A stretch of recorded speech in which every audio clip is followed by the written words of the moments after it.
See, the difference between Microsoft and Anthropic is Microsoft makes money.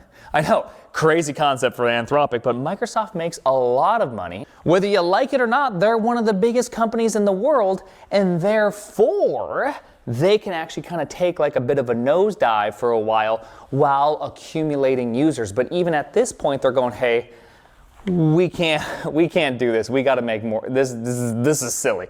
This is the same mistake as earlier. I also would argue this is a misunderstanding of the Anthropic change before too. They didn't change the potential availability of Claude Code on the $20 a month plan to push people up. What they would do is heavily restrict how much Claude Code you get on the $20 a month plan, so you're incentivized to upgrade. They don't care about those subscriptions. All they want is more enterprise customers. That is what the change should be seen as. The removal of Claude Code on the $20 a month Claude plans isn't them pricing you up. It is them trying to slow down the fire hose of compute being wasted as more and more users are signing up every day. It's the exact same thing as the Copilot pause. Think of those the same way. The $20 a month change for Claude Code and the pausing of signups for Copilot are the same. This isn't because Microsoft was burning too much money and they're clawing it back and trying to make more now. This is because they both have the same problem. They're both out of compute because neither Microsoft nor Anthropic are NVIDIA. They don't have access to unlimited compute. Even NVIDIA doesn't really. They can just manufacture it, and they're limited by the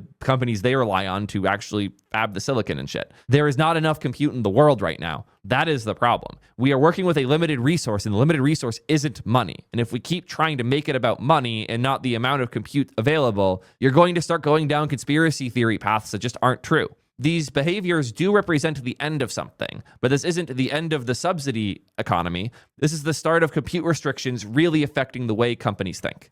That is the key difference here. Kozik just linked me this tweet from 2 years ago from Sam. It's actually almost 3 years now. We are pausing new ChatGPT Plus signups for a bit. Frowny face. The surge in usage post-dev day has exceeded our capacity, and we want to make sure everyone has a great experience. You still sign up to be notified within the app when subs reopen. Again, OpenAI was compute limited, so they bought literally all of the compute they possibly could. It started coming in last year and this year, and now they don't have these problems. Not because they have more money than the other companies or they're more willing to subsidize than the other companies. They just have more compute. This all comes down to compute in the end. All of this. Even Opus 4.7 being dumber is arguably because of compute. What's going on here? This doesn't even make sense according to Microsoft. Now, the real winner, honestly, from all of this is Google. Classic Google.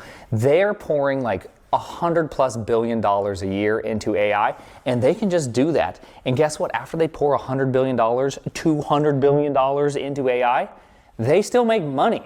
That's wild. Like, they can do so much money for the next year after year, and they don't have to worry about, will investors still find me attractive? That's probably why you're not getting the same level of hype coming from Google.